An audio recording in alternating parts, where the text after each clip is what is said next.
So hi everyone, I hope आप सब लोग काफी अच्छे होंगे, मजे में होंगे। और आज का जो मार्केट मूवमेंट हुआ है, उम्मीद है कि सही सलामत सोच समझ कर ट्रेड किए होंगे तो पैसा बना होगा, और नहीं तो थोड़ा बहुत गया तो होगा ही। बाकी डिस्कस करते हैं निफ्टी को इन डिटेल्स के आगे क्या मूवमेंट होगी, और यहाँ पर मैं ओवरऑल वीक की एनालिसिस दूंगा कि एक आगे वीक में क्या किस तरीके से मूव हो सकता है। ठीक है, तो सबसे पहले निफ्टी देख लेते हैं कि आज किस तरीके से ट्रेड हुआ।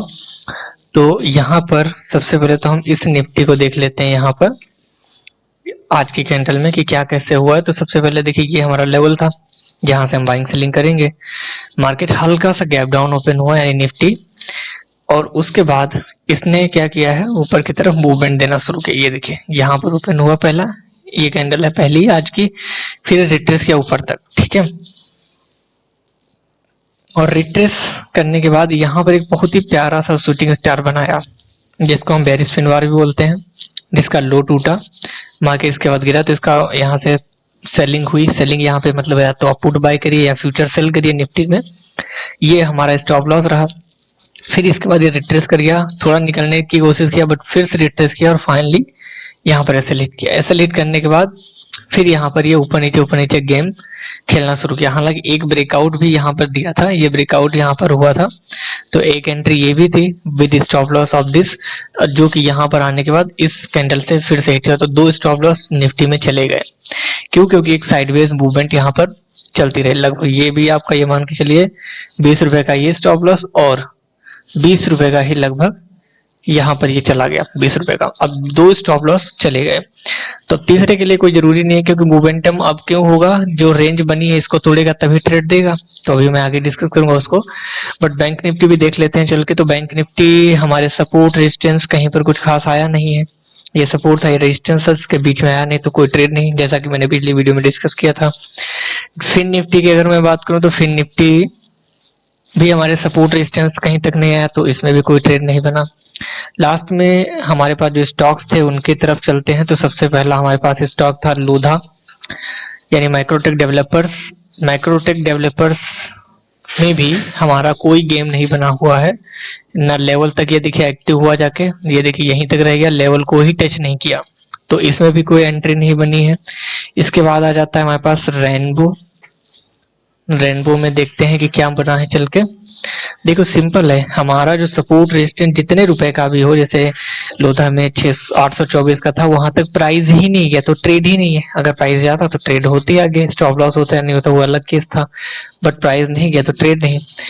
अब रेनबो भी देखो क्या किया है, इसने सेलिंग का ट्रेड दिया। तो इसमें सेलिंग के टाइम पे तो मैंने मना किया था कि सेलिंग मत करिएगा, तो सेलिंग का ट्रेड दिया हुआ है, तो इसमें तो दिखाना ही बेकार है, क्योंकि कोई फर्क नहीं पड़ता। ये देखिए सेलिंग का सीधा सीधा मैंने मना किया था। हालांकि इसने क्या किया, पहले ही कैंडल में स्पिनिटो बना के सेलिंग तो बढ़िया दी हुई है, बट क्यों मना किया था तो मतलब नहीं है। लेकिन कंफर्मेशन दिखा देता हूँ कि क्या बनी थी। तो ये देखिए ओपन हुआ, ये हमारी पहली कैंडल बनी, स्पिनिंग टॉप बनी, बीच में छोटी सी बॉडी, दोनों तरफ शेडो, इसका लो टूटा, और उसके बाद में सेलिंग में आया। ठीक है, तो यहाँ पर कंफर्मेशन क्या था, ये स्पिनिंग टॉप और डे टाइम फ्रेम का ये लेवल था। तो 1085 रुपए का ये लेवल बना हुआ है इस तरीके से। एक स्टॉक और था हमारे पास, वो था एयरटेल, उसको भी जरा हम देख लेते हैं। ओवरऑल ज्यादातर स्टॉक जो है आज साइडवेज ही घूमे हैं, तो कोई ट्रेड बना नहीं है, बट फिर भी एक बार देख लेते हैं एयरटेल में क्या हुआ है। ये देखिए सेलिंग आया है इसमें, जो कि हम लोगों ने बाइंग एक्सपेक्ट किया था कि बाइंग में ही जाएंगे, तो सेलिंग में तो कोई ट्रेड बनता नहीं, तो इसका भी गेम ओवर है, इसको भी छोड़ देंगे हम। ठीक है, फिर इसके बाद आ जाता है इंडसइंड बैंक। तो इंडसइंड बैंक में भी कहानी कुछ खास जमी नहीं, क्योंकि हमारे लेवल तक जाना चाहिए था, वहां तक नहीं पहुंचा, तो कोई ट्रेड नहीं। बट नजर में रखिएगा बैंक सेक्टर के, इसके रिजल्ट वगैरह आएंगे तो शायद इसमें मूवमेंट मिलेगी। कंसोलिडेटेड काफी टाइम से है, तो ब्रेकआउट है, उस पर ट्रेड अच्छा मिल सकता है। ठीक है, और इसके बाद हम लोग, अब कोई स्टॉक है नहीं, कल के लिए जो स्टॉक है उन पे हम लोग चलते हैं जरा सा कैसे बनेगा। तो सबसे पहला स्टॉक आ जाता है हमारे पास टेकेम। तो टेकेम में बात करें तो ये देखिए एक सपोर्ट के तौर पे बैठा हुआ है, यहाँ पर ये टेकेम का लेवल आ रहा है, ये सपोर्ट बन रहा है 1187 का, 1178 का।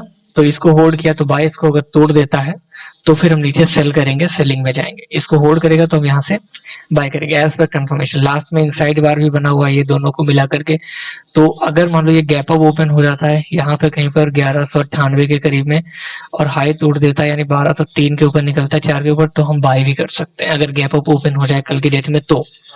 बाकी दूसरा जो हमारे पास स्टॉक है वो आ रहा है रिलायंस का, रिलायंस इंडस्ट्रीज।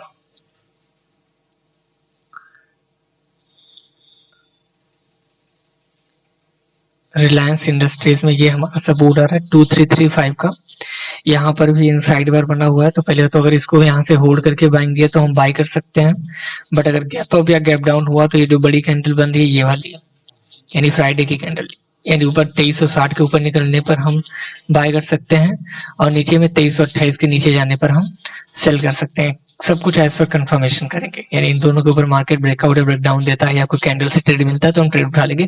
और अगर ये लेवल के पास से सपोर्ट लेके बाइंग देता है तो भी हम बाय कर सकते हैं और आज की हाई का पहला टारगेट हो सकता है। ठीक है, आगे तीसरा जो स्टॉक है हमारे पास वो आ रहा है डिक्सन। डिक्सन को भी समझ लीजिए।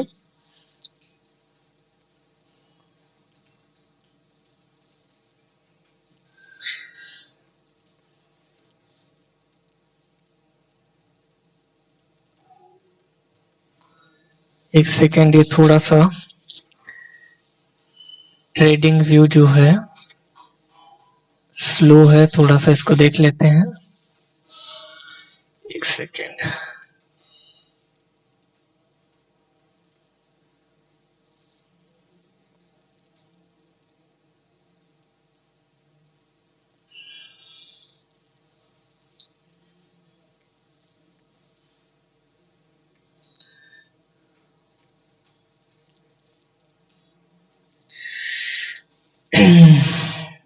फिर से ओपन कर लेते हैं ट्रेडिंग व्यू को क्योंकि कुछ इश्यूज आ रहे हैं।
ये कभी कभी ट्रेडिंग भी इशू कर जाता है, तो थोड़ा देख लेते हैं लोडिंग में कितना टाइम क्या ले रहा है।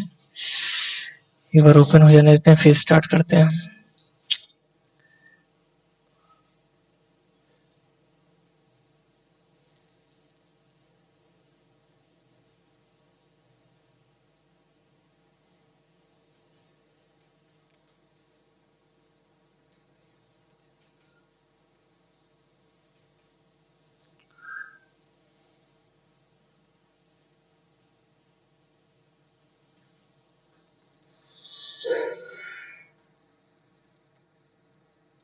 इसके बस का तो लगता नहीं, तो हम लोग जरा दूसरा ऑप्शन देखते हैं। investing.com पे हम लोग लेवल देखते हैं। यहाँ पर क्या होता है, थोड़े से लेवल चेंज हो सकते हैं तो वो आपको एडजस्ट करना पड़ेगा। ठीक है, क्योंकि ये ट्रेडिंग व्यू के तो बस का है नहीं ना, ये अभी तो एनालिसिस करने में हेल्प कर पाएगा। ठीक है, investing.com पे चलते हैं। यहाँ पे थोड़ा सा लेवल चेंज हो सकते हैं। निफ्टी बैंक निफ्टी पे मैं उसी पे डिस्कस करूंगा, लेकिन जो स्टॉक्स है वो मैं यहाँ पे डिस्कस कर लेता हूँ। रिलायंस हो गया, डिक्सन हम लोग डिस्कस कर रहे थे, तो डिक्सन पे आ जाते हैं। इसमें निफ्टी अच्छा लगता है चल गया। हाँ ठीक है ठीक है ठीक है, ये आ गया। तो ये डिक्सन का है। डिक्सन में भी क्या है कि ये धीरे धीरे ऊपर भागता हुआ जा रहा है। ये डबल टॉप इसने ऑलमोस्ट बनाया हुआ है, ये देखिए 5388 का लेवल है ये। और इसके नीचे जाएगा तो सेल करेंगे। आज का जो हाई है इसका 5408, इसके ऊपर जाएगा तो हम बाय करेंगे, ठीक है। एंड यहाँ पर एक चीज और देखिए, ये आज की डेट में open is equal to low है, बट कंटिन्यूअसली 5 दिन की हो चुकी है, इसमें आज के मिलाकर के 6 दिन हो जाएंगे। इस हिसाब से अगर ये कल यहाँ पे अगर पॉज भी दे दे तो टेंशन वाली बात नहीं, यानी कल इसको लास्ट प्रायोरिटी पे रखिएगा। बट जो ये पॉज बना करके इनसाइड बार जैसा बना लेगा, उसके हिसाब से अगर ये फिर से आज के हाई यानी 5408 के ऊपर यानी 5408 से ऊपर निकलता है तो बाइंग मिल जाएगी। और अगर यहाँ पे इसका लो टूटता है आगे की डेट में तो यहाँ से सेलिंग देखने को मिल सकती है। दोनों केस में ये काम करेगा, तो नजर इस पे रखनी है, ठीक है। इसके बाद आ जाता है हमारे पास सन टीवी।